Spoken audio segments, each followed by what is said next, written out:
Hi everyone, welcome to the Stay Hungry podcast. It's an Ahead of the Game episode, and today we're going to be talking about enjoying the fruits of your labour.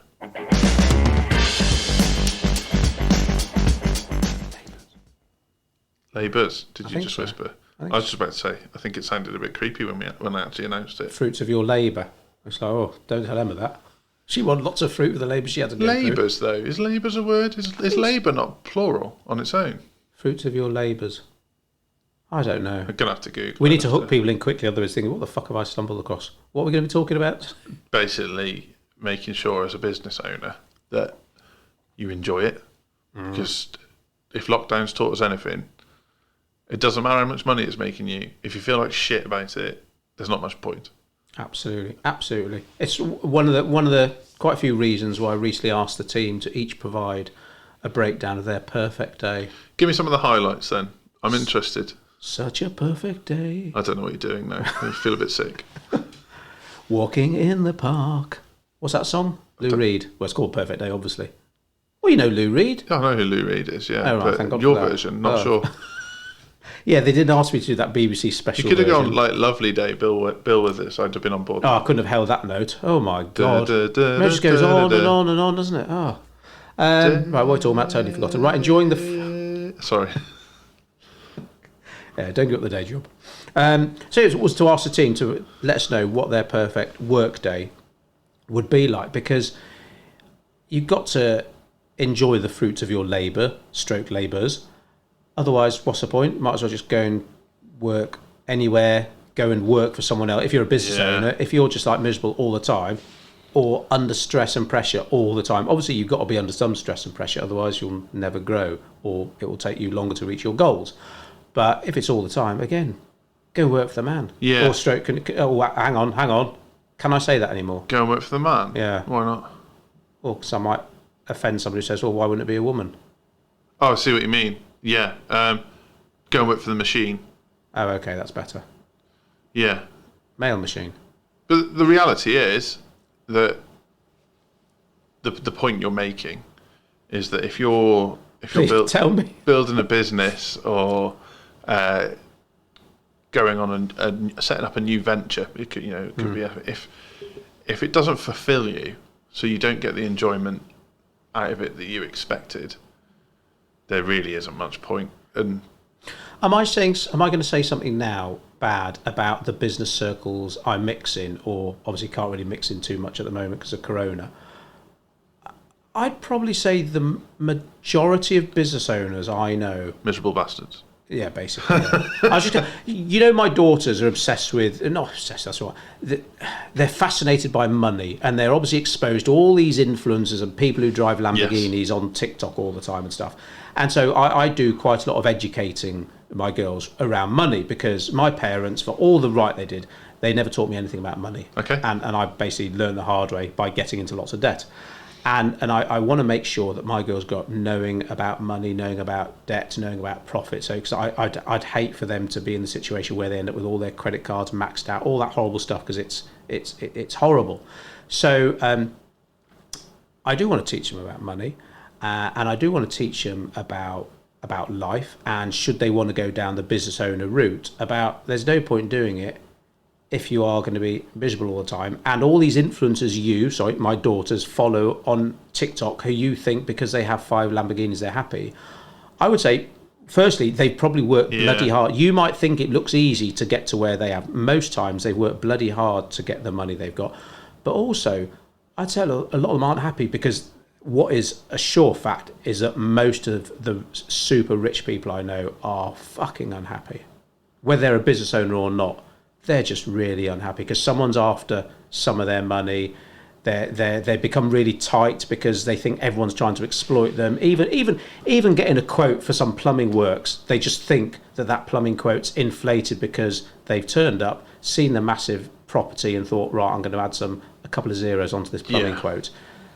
And it's, there's one guy in particular we know, not too far away from here, and oh God, he's deeply unhappy. Yeah, I know who you mean. Yeah. So I did need to tell you that. You know who I mean. And it's affecting his work.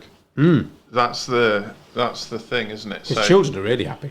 if I'm not sure that's true either.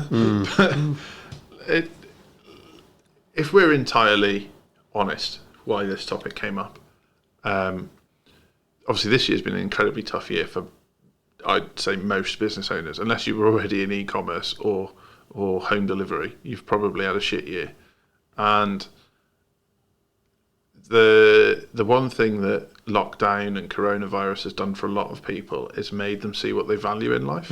So that could, and generally it comes back to time.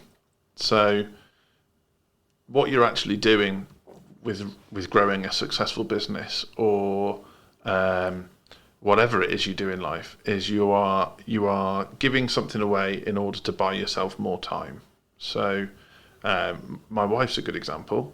She opts to do a relatively low paid job because she really, really enjoys the work that she does, and lots of other people would enjoy it too, so they get lots of applications, which is why they can pay so little. But therefore she doesn't need as much time back, because it really, really enjoys the day-to-day of what she does. Where if you're like a high-level executive or running a firm that deals in, I don't know, let's say will writing, I can't imagine there's many people on the planet that enjoy writing a will. But what they do enjoy... Raj. Yeah, our friend Raj, I think he's pretty Sikh into will it. writer. What a niche he's found. Genius. Anyway. But he will tell you himself that what he's done is he's created a business that allows him to buy his own time back, to spend more time with his children, to do fulfilling things. And a lot of business owners, I think, fall into the trap of what they think they're doing is building an empire, not fulfilling their own social needs as such. I totally agree. I mean, it's a very eye-opening lockdown, and we swore that we got to come out of this wiser people. And if our business operates in the same way it did before lockdown, we've learnt nothing. But I think it's such an important topic, this, because it's if you set up your own business, there's a part of you that is controlling anyway. Yes. A control freak, for want of a better word, because you've got to do it. You need to, and it's very hard to let go of that control to anyone, suppliers, obviously, let alone employees. And before you know it, you think, oh my God, I literally haven't switched off. And let's talk about that quite a lot today, about switching off, about why you need to switch off and how to switch off. Because I tell you a real life example. I remember going on holiday in the early years of setting up a business with Emma. And there's this guy walking around the pool, and he ran a business. And I knew he ran a business. I know what you're going to say. I know, and do you know how everyone in the hotel knew he ran a business, because he was literally walking around the pool on his phone all fucking day, doing deals, blah blah blah. What's the point? What's the point? No, but at that point I was like, oh, God, What a guy. I want to be as successful. Did he as have a him. white suit? I imagine this guy had a white suit on holiday. I bet you anything, if he went to a dinner party, he'd have a white tux. Yeah. Because only he doesn't know that only Sean Connery can pull off a white tux. Yeah, it's the guy that shows up to dinner in a hotel wearing like the cotton cream blazer and trousers. One of my friends does that. A bit of a twat. So anyway, so this guy's walking, and I was, oh God, yeah. If we carry on working really hard, Emma, that'll be me one day on my phone all The day. Del Boy vision of success. Now, this guy, I mean, for all I know, this guy could be a multi-billionaire right now, but I'd say he's probably keeled over or he's had a breakdown or something, because I came to realise that I want to be the business owner who's not on his phone on holiday. I want to be the business owner who's lying on a sun lounge next to his wife, reading a book. Nothing else to think about. That's a big one, isn't it? So, I mean, I can only talk about myself, but I do witness it with other business owners. I know since... Me. Yeah. But I know since lockdown, although you and I both promised ourselves we wouldn't fall into our old traps, that I haven't properly switched off since June.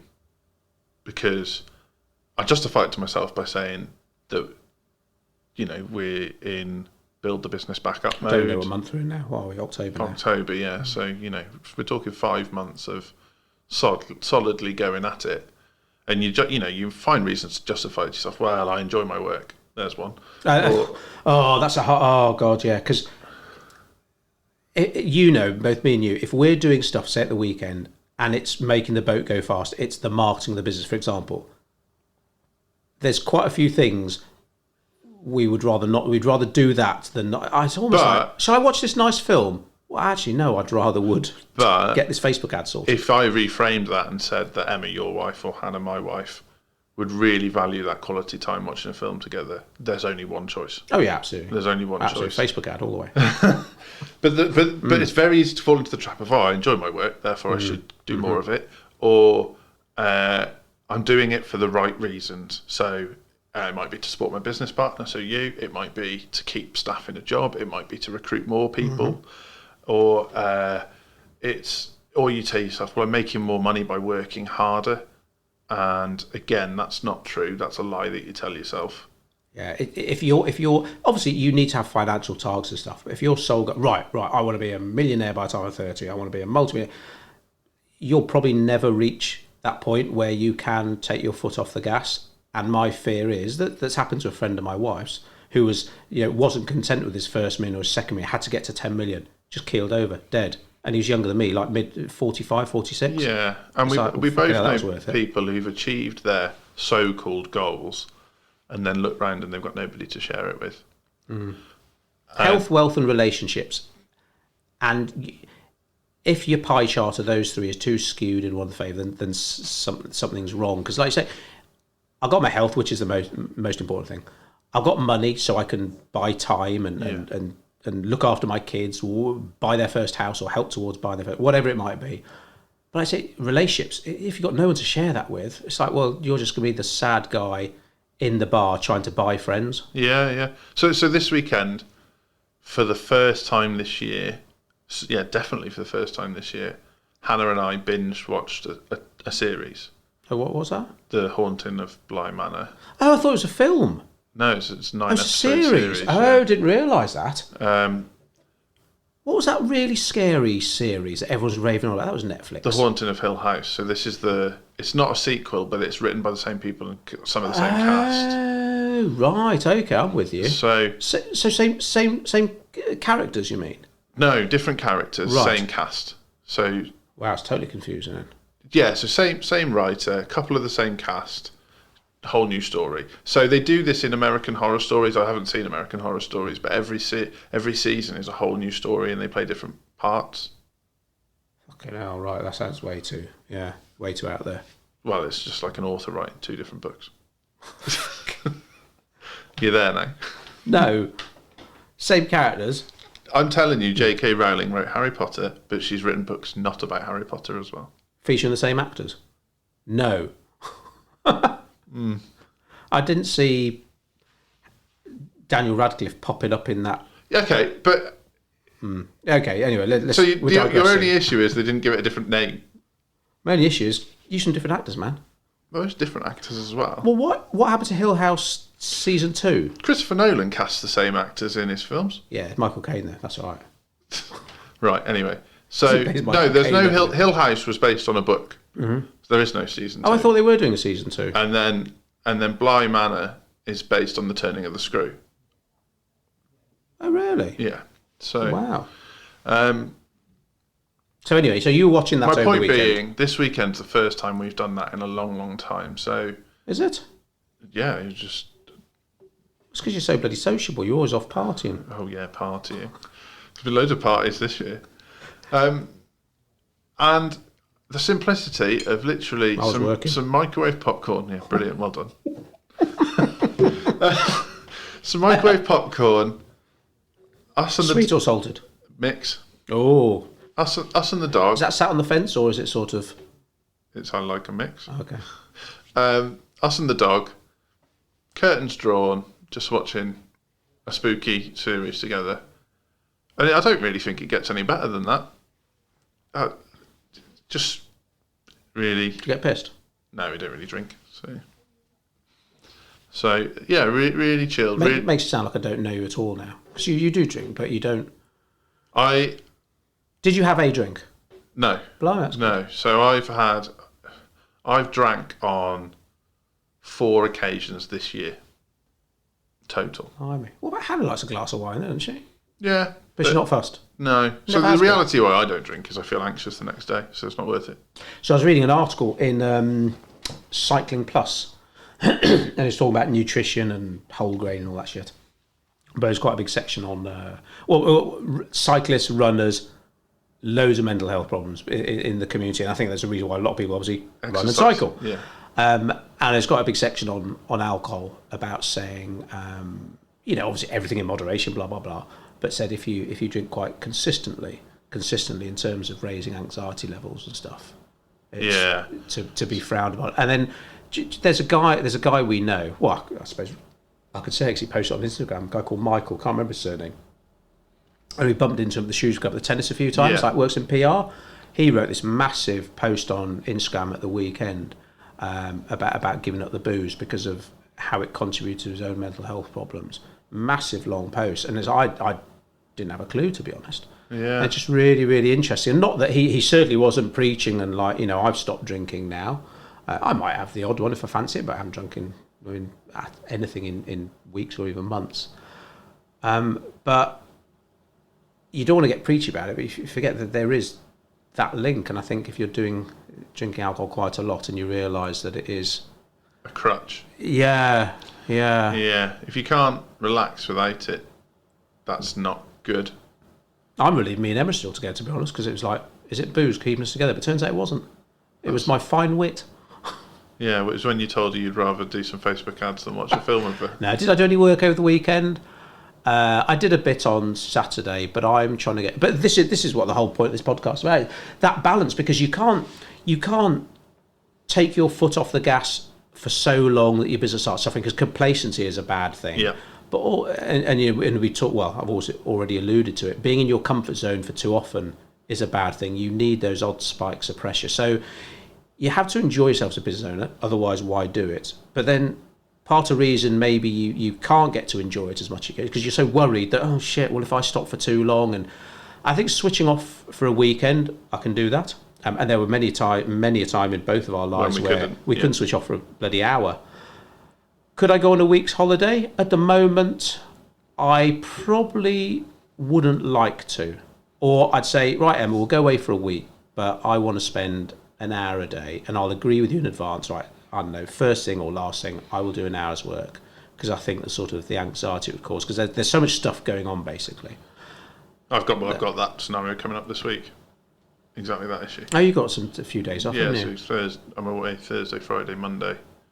Now, you would tell me, just turn your bloody email off and don't worry about it. I'd certainly say turn your email off.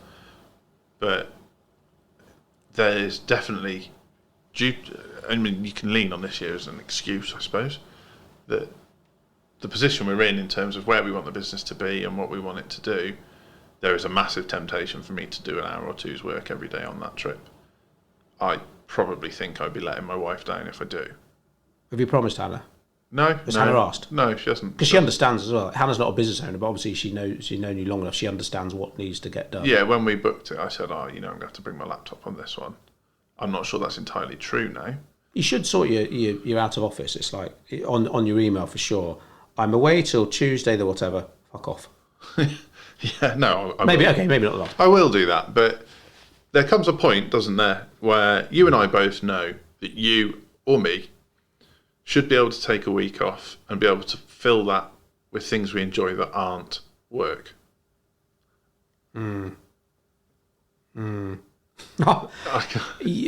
Yes. Yes. I'm having a real, not struggle, that makes it sound bad.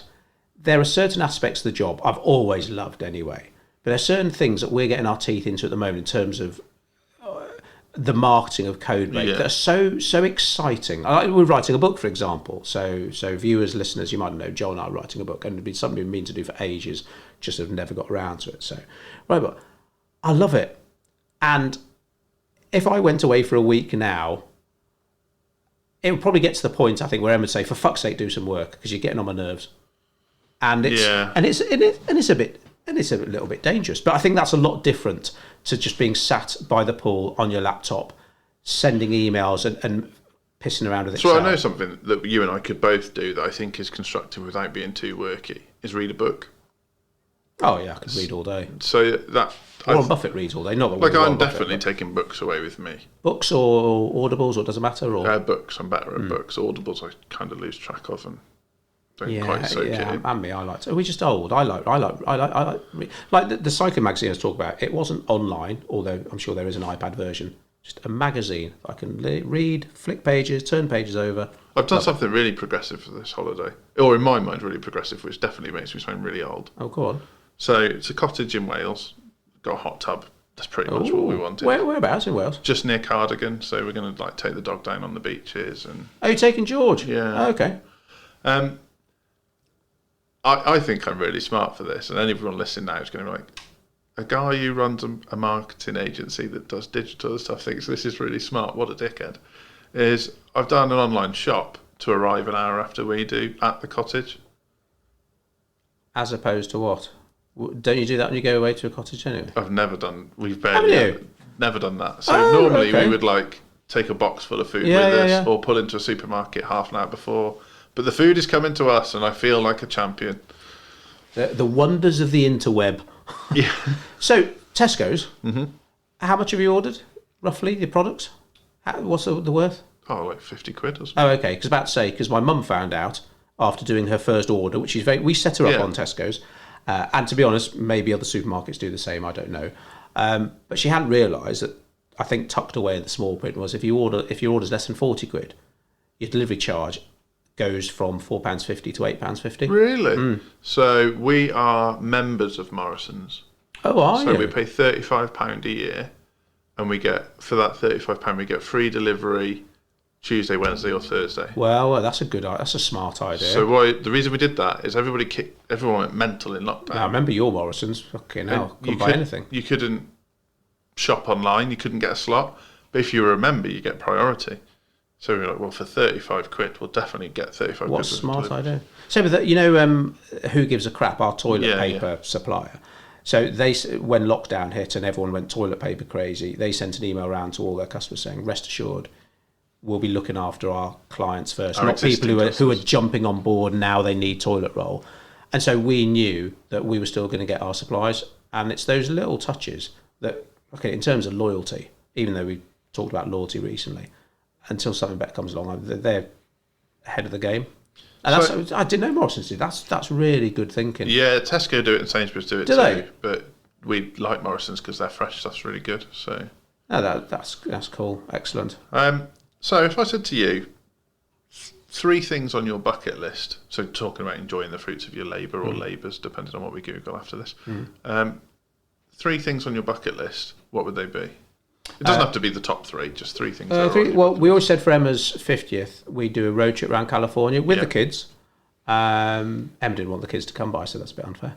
And that was supposed to be next March, but obviously that's all gone tits up now. So we're not doing that, and we're not going to take the risk either. It's like, no way. I don't want to be spending the whole trip thinking, oh, shit. Yeah. What happens if? So that was on our bucket list, because both Emma and I have been to California, but before we met, so been there individually, loved it, want to go back, love to take the kids there, because the kids are quite into films and stuff. Okay. And to be honest, they're also quite, so-and-so lives in Beverly Hills. Who the fuck's so-and-so? Oh, he's an influencer. Oh, my God. Does he just rent the house? Yeah, exactly. That's not really his Lamborghini. He's just got the bus to a Lamborghini showroom. So that'd be cool. Australia. Mm-hmm. So I haven't got bucket lists like want to climb Everest and shit. I'm already done that. I just got up the Wrekin the equivalent number of times. No, you won't. No, it's uphill. Fucking hell, terrible. Not with my knees.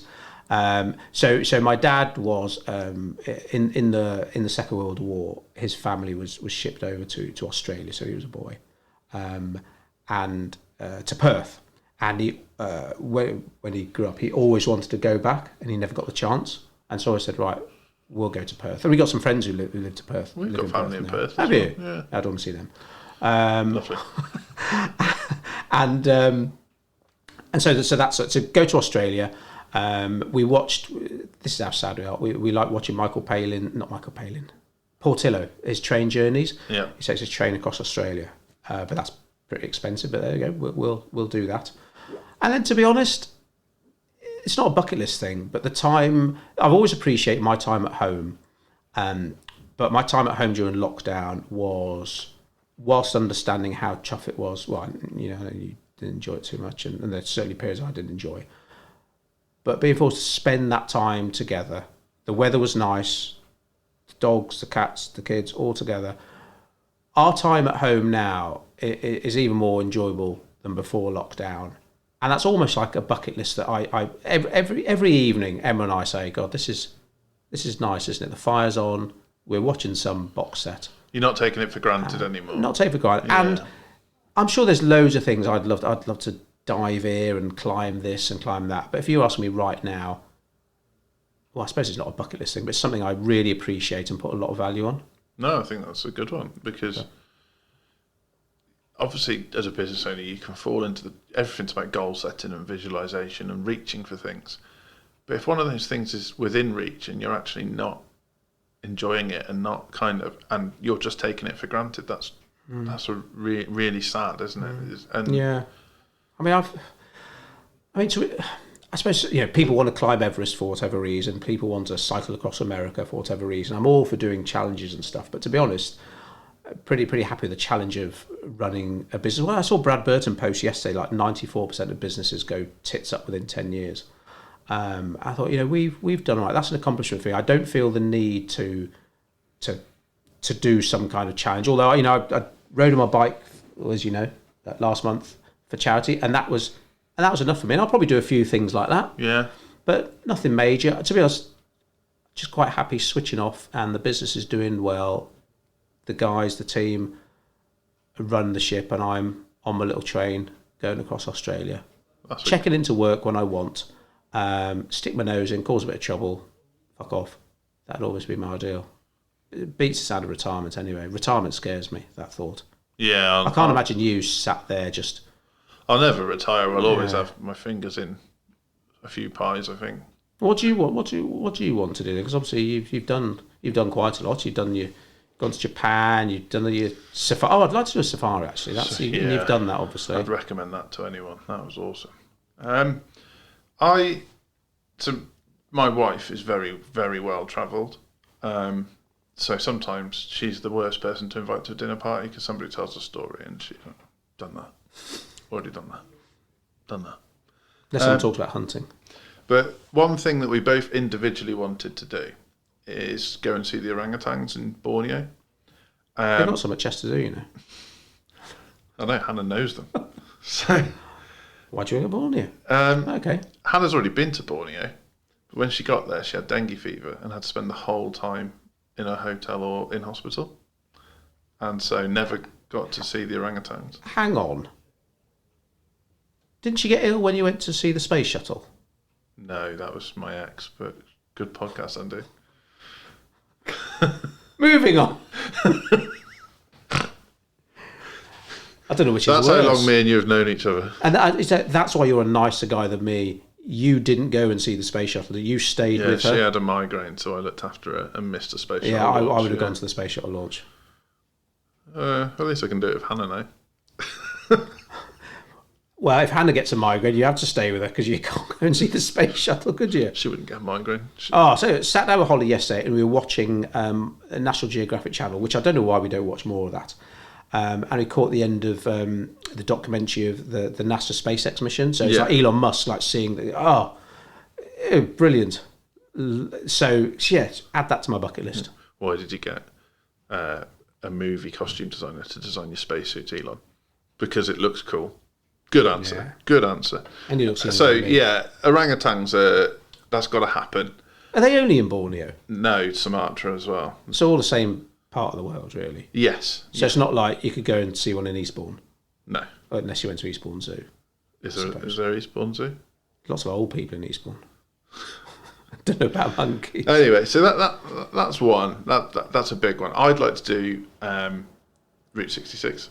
Oh, yes, that's a good one. Bloody hell. Because I love the, on a bike? Yeah. On a chopper? Yeah, exactly. I love, the Americana of it, the idea of pulling into a diner on Route 66. And we watch a lot of, foodie programs about American diners and stuff. So. I forgot how much I enjoyed the Hairy Bikers Route 66. Yeah. They put on about 10 stone, didn't they? That's repeated the other day. So we were watching an episode of that the other day, and I was like, this would be a really Is it where Cool they thing to ate do. nothing but steak and cheese? Oh yeah, I know. And Serious workout routine after they that. go into like bars in it, don't they? And even the snacks that they're handed are just ridiculous. That did look cool though. We'd have to put that would be a real veganish holiday. Yeah, That's a great idea.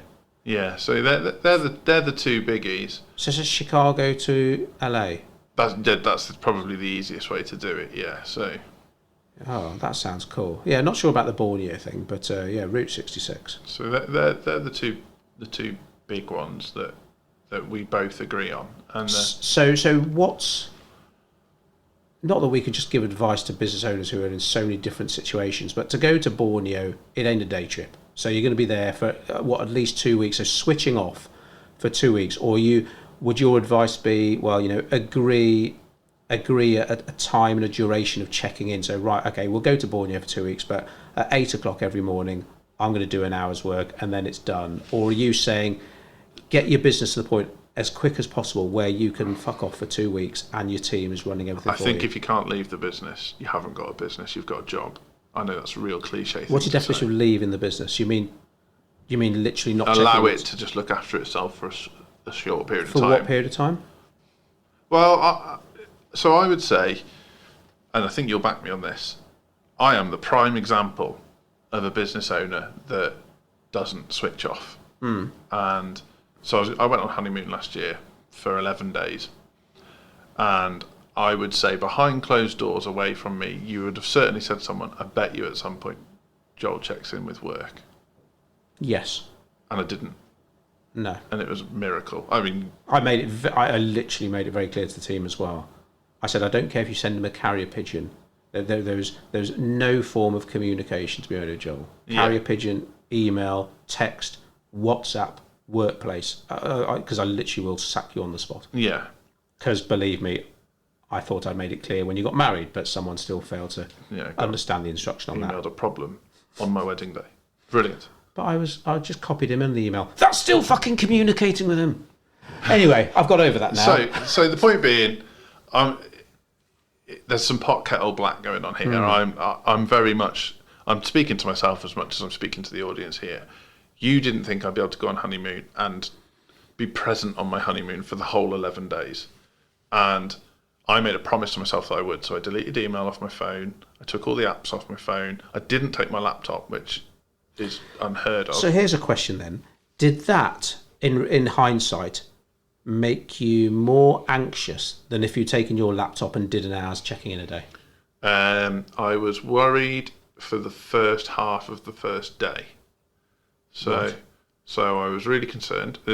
This might make me sound like a terrible business owner, but I was really worried about, what happens if a website goes down, or what happens if an ad campaign starts skyrocketing in price. And then we were in the Jeep, and a herd of elephants walked across us, and it gave me such a kick in the ass of perspective. It's like, you've worked your whole life to be able to do something like this. You might as well enjoy it. And that's good. And Hannah looked at me, and she'll say, even to this day, she'll say she could see I was in the moment. I was soaking up what was happening around me. I wasn't thinking about anything else. I wasn't worrying about what was going on at home. It was me, Hannah, some elephants, and some boiling hot weather, basically. And so is part of that because you are good at compartmentalisation, and that some business owners, or do you think that some business owners, just that anxiety that I mentioned of being away, being so detached, hundreds of miles away, would cause more concern to them than checking in regularly? Or do you think, no, it's the ideal point, no matter who you are, you want to get the business to a point where you can switch off? And if you can't switch off, we need to address that because it's a bad thing. That's what you and I did. I'm very grateful, but you and I basically said if the business isn't at a point where you can go on honeymoon for 11 days and something goes wrong and it can't be dealt with, we've failed as business owners. And it was it was an indirect goal, but it was a great goal to have. And I don't think there's very few people that go into business because they love business. They probably go into business because they're passionate about their expertise, or because they don't like being an employee, or maybe they want to be rich. That's what they think when they start, and they see an opportunity. Yeah. But they don't go into business because they love the game. And you can learn to love the game. Me and you are examples of that. Yeah, that's something I love a lot. But anything that takes your mind off the game, the pebble in your shoe, we talk about that, becomes so much more frustrating when you do love the game, because you're like today, I want to record 2 podcasts, I want to record some videos, and then I find out something hasn't happened. And it's like, well, because that hasn't happened, there's a higher probability of me losing the game. Therefore, my mood is skewed. However, what's your idea of a win on that basis? So my idea of a win is that by doing well at the game of business, it affords me the opportunity to go on safari, or to simple things like buy my wife a nice steak on a Friday night, rather than looking for a cheap alternative. Or so at the weekend, Hannah went to a virtual conference that she was actually meant to go to in person, so she was a bit gutted because she was meant to go to San Diego for the weekend. And instead, all expenses paid? Yeah, and instead it was Zoom. So not quite the same. Not quite the same. Oh man! But I ordered some cakes to be delivered to the house, so that I could go upstairs and just take her a cup of tea and a really nice cake. And she's like, "Oh, have you been out for that?" And obviously I hadn't. It got delivered to the door.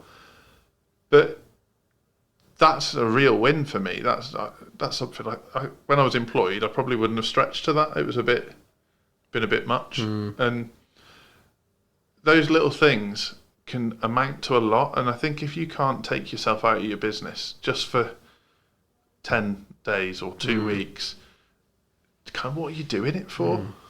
And do you think sort of length of time away is a key factor for a lot of people? Could some people be there where they'd rather have, I don't know, short but uninterrupted quality time with their loved one? So I'm not fussed about, say, going away for a month around Australia, but a popular thing a lot of people talk about at the moment is not working Fridays. So, right, I want to work 4 days a week. So for some people, it could be that I do 5 days working 4 days. Yeah, or fuck it, I'm going to recruit an extra pair of hands and I'm just going to work 3 days a week, or I'm going to work 4 days a week, or I'm going to work on a Sunday instead of a Friday. Maybe it's the flexibility they value. I've got to be honest, I talk about Australia. It's a bloody long way. It's a bloody long way, a lot of flies. But I'm such a home person, would actually like, no matter how good a time I was having, how much of the world I was seeing, would actually like to be away. Yeah, for such a length of time. Where me and you are opposites, isn't it? That you love being at home. Love it. Where for me, home is just somewhere to sleep. So I took the kids and Emma to Ibiza last year, and we went away for 5 nights, and that was perfect. But a lot of people said to me, 5? Why didn't you go away for like sort of 7, like normal people? I'm like, it's too long. And I remember when we went to Turkey, quite a few years ago, and oh my God, that was like 45. We were so fed up of going on holiday and getting rained on, usually involved Wales. I said, right, next year we're going away somewhere where it's guaranteed not to rain. Yeah. So we chose Turkey in July, and obviously it didn't rain. It was 45 degrees, boiling hot. But it was so hot, we couldn't do anything apart from lie by the pool or lie in our room under the aircon. English couple next to us from Smethwick or something, they're like, oh God, we're here for 2 weeks. I'm like, doing what? What the bloody hell you can do for 2 weeks? I couldn't understand that. So for us, got to be honest, Ibiza, 5 days, perfect. But obviously I know you, and I suspect you and I are quite similar like this. So I went to Tenerife when you went that year. You went to Ibiza, and I went for 7 days, and I was bored for the last 3. But I suspect if you did your American road trip, you'd be all right, because there'd be something to see all the time, something to do. There's a car to drive. You're going between different places. There's things to soak in. There's nothing worse for me, even at home, sitting there with nothing to do. I don't get it. And I know that's some people's idea of a brilliant way to spend their time. But if I watch something on Netflix, if it's not gripping me, I drift. If someone says, well, why don't you just sit there and relax? Because that's my idea of hell. And that's when the laptop comes out. Yeah, and I do envy the people that can sit by the pool in Ibiza for 2 weeks and just veg out. I think that must be really brilliant. but it's not me. I was far more relaxed on safari, going over loads of bumps in a Jeep, than I was sat by the pool. I think so. When so Ibiza last year, so the year before was Corfu, and we did 7 nights there, and lying by the pool, all inclusive, lots of fun. We were drinking back then, so pissed a lot of the time. But we did say to the kids again, because the kids had a great time. We did say, if we go away and it's 7 nights again, we've got to do 1 day by the pool, 1 day doing stuff. We'll alternate, because I said I can't spend. So, and they're at the age now where they can go to museums, they can see historical stuff, and some of it they might actually be interested in. But I said, I just can't do 7 days lying by the pool, and that's maybe another reason why 5 days was perfect for us. But it's just, but to be honest, even then we spent 1 day going to Ibiza town and shopping and looking at all the super yachts in the harbour and stuff.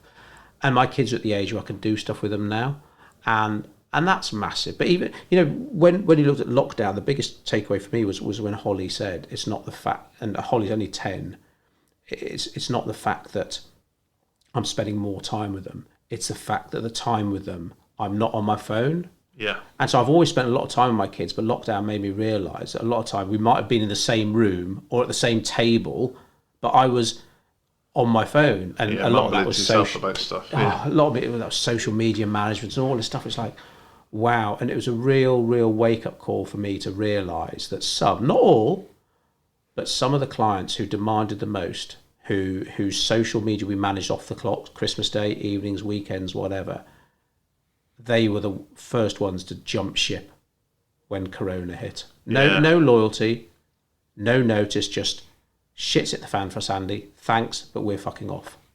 And it was like, my God, do you realise what time I've sacrificed for you? Again, evenings, weekends, Christmas Day. Yeah. And now you're just fucking off. And no amount of money is worth it. No, absolutely not. And we've changed certain aspects of our business because of that, haven't we? Yeah, we've got, not a dilemma, but we've got a situation at the moment where we've had an inquiry that could potentially be worth a business-changing amount of money. Mm-hmm. And we're literally having deep discussion about would it be worth it. Because our values haven't shifted, we've just become more aware of them. So, have we become more aware of them, or have we got a bit harder? Because me and you have some debates about that, and I think a lot of business owners do, to be honest. Like tough love, and it's a business decision. These kind of phrases that some people, especially if they're not in business, might think, oh, they're being a bit horrible. They're being a bit harsh. My family and our team think I've hardened. I think I'm prioritising the things I should now. Becoming better at prioritising things. I still make mistakes, obviously, but if my wife says to me, I'm completely fed up, I just need a few days away in a cottage, then we have a few days away in a cottage and no one's stopping us, and it doesn't matter what happens, we're going, unless the government says otherwise today. And in my personal life, I've got examples of people who would certainly, they're time vampires. They would certainly take up my time and ask my advice and ask for my help. And there comes a point where I've got to face up to my own responsibilities, and you can't take your wife for granted, for one. We've got a house to look after. That's pretty important. But then away from that, we've got employees, we've got a business, we've got a business partner. There's things that I need to look after. And if I'm off charging around the country running other people's errands, I can't do that. And if it makes me seem like a worse person, or I end up with less friends because of that, or certain members of my family think I've hardened, I'm okay with that. Yeah. I mean, I was listening to a podcast the other day, and they can't remember who it was, and they said something like, you can't be a successful business owner without making tough decisions. And if those decisions are to protect your family, protect your business, protect your employees, but someone else might not be happy about it, then you've got to be okay with that. Because we've tried pleasing everyone, and we know firsthand That's just not doable if you do want to make a success of it. There'll be people who love you out there. In fact, everyone will love you because you do everything for everyone. But it's a bit of a wake-up call when something, you have bent over backs to help someone, it gets chucked back in your face. Yeah. And you've got to make sure, obviously, that doesn't taint your view of bloody life in general. But if you're saying yes to everyone, wow, you're going to get a wake-up call. Yeah, and people don't gravitate towards the yes people. So if you're doing it to be liked, you're making a massive mistake, because you'll be the person people come to when they've got a problem. You'll be the person that people come to when there's a crisis. If they're hosting a party, they might forget to invite you. Yeah. And which would you rather be? And I think you've got to kind of find your moral, right, who do I need to look after in my life? And, we've all got those people. There's people that, to be frank, it doesn't matter what's going on at work. If something happened to them, I'd be in the car, and that's that. But after that circle of people, where do your priorities lie? At what point do you say, I'm going to let this situation, this person, this scenario at work interrupt my life? And you need to kind of take stock of what's important and make sure you kind of don't lose sight of that. And, don't get me wrong, I've lost sight of that recently, and I've had deep conversations with you, deep conversations with Hannah about, what's my goals? What do I want? Taking stock is hard, and being a little bit selfish for yourself, obviously, me time, selfish for your partner, your children, your parents, your staff.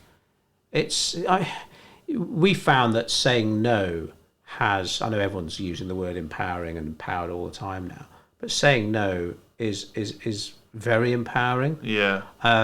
Listen, thanks for your inquiry, Bob, but we wouldn't be the best one to help you with that, for example. And Bob's like, what do you mean? I'm offering you money? No.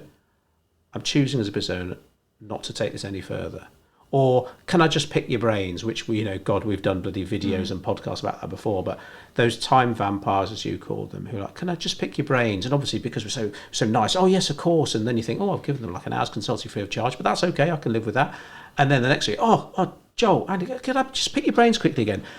And they're not just time vampires, they're like literally time vampires on repeat, because once you've opened the door a little bit, their foot's in there, and you'll always be the person that they can go to for free advice. And playing the odds, we're okay with the fact now that we'll never get business off them. Now, that 10% of the time where maybe we would have got some paying business out of them, we can live with losing that. Because it's not profitable when you factor in the other 90%. Exactly. But it took us a long time to realise that. Yeah.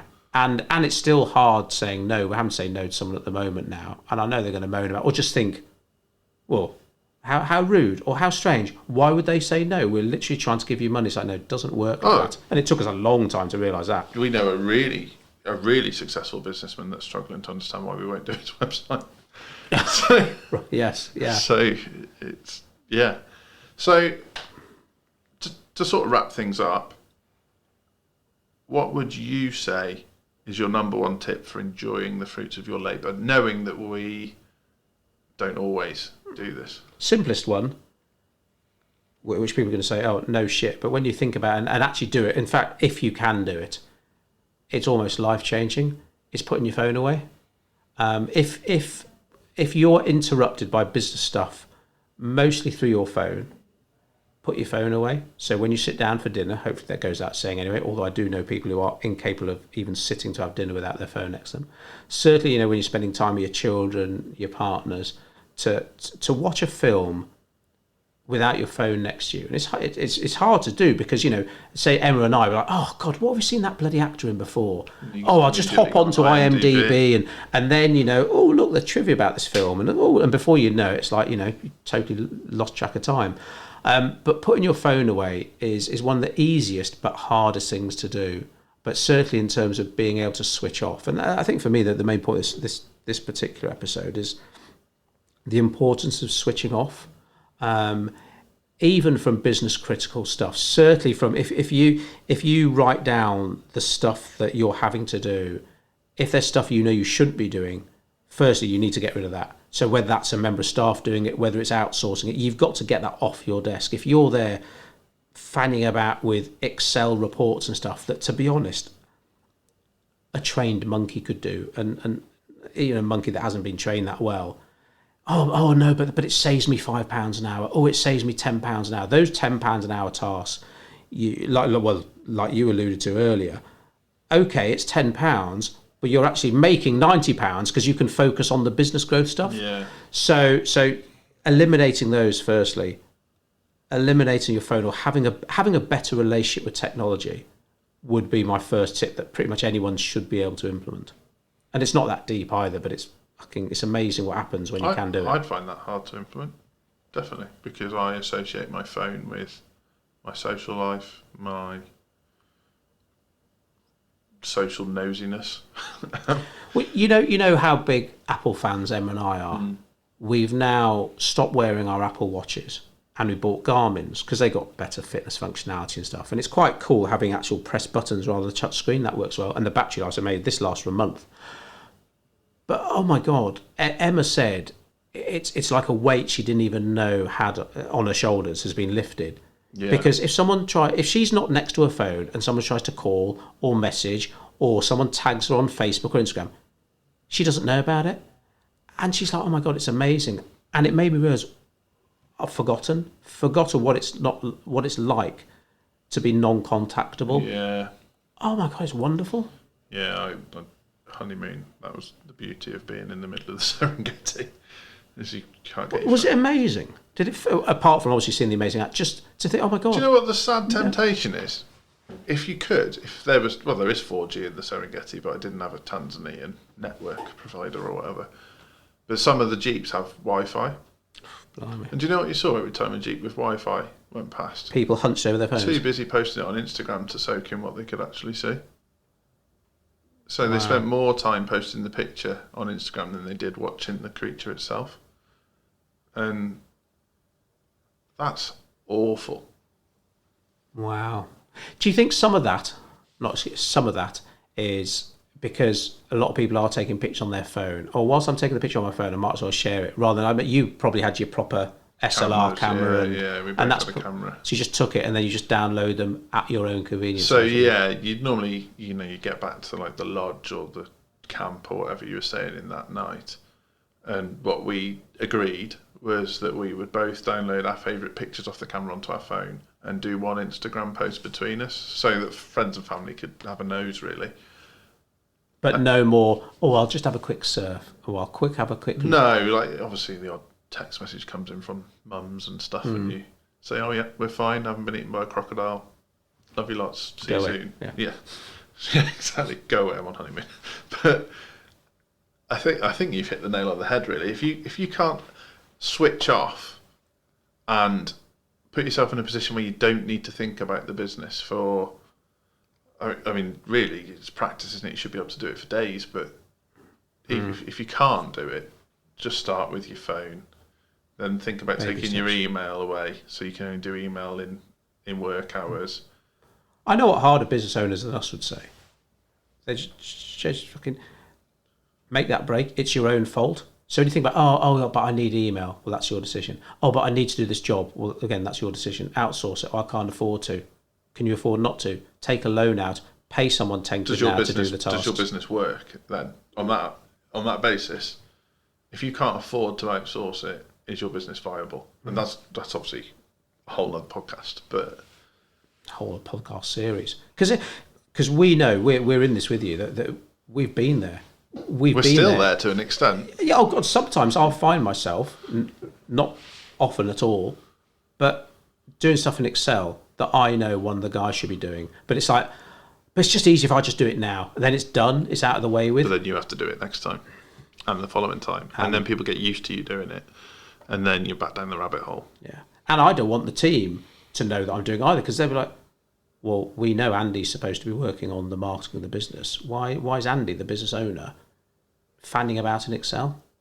And it's not good all round. But very hard to let go, and that's why that's switching off. And if you can do it in baby steps, like you say, maybe the first step is taking the email off your phone, so you only have email on your laptop, because email is just such a time vampire in itself. I mean, the beautiful thing, do you know what happened when I took email away and became less of a slave to my email? I get less emails. And And it's not that I don't reply to people or don't look after people anymore.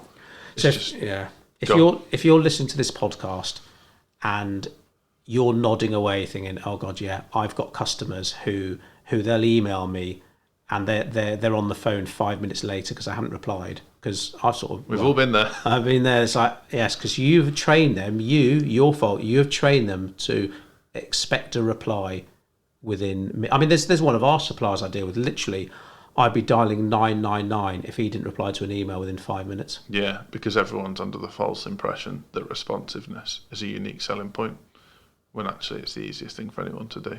Yeah, absolutely. That's very profound. It's not even written down or anything. Yeah. I like that though. That's really cool. It's, you are being a slave to yourself, and one day, like us, you'll probably get that sort of wake up call. Like, we had it with a client who was saying, when I was, my bad, I was being unprofessional, but I was having a bit of a strop that he'd emailed me on a Friday night. He goes, well, whose fault is it? Me for sending you the email or you for opening it? Oof.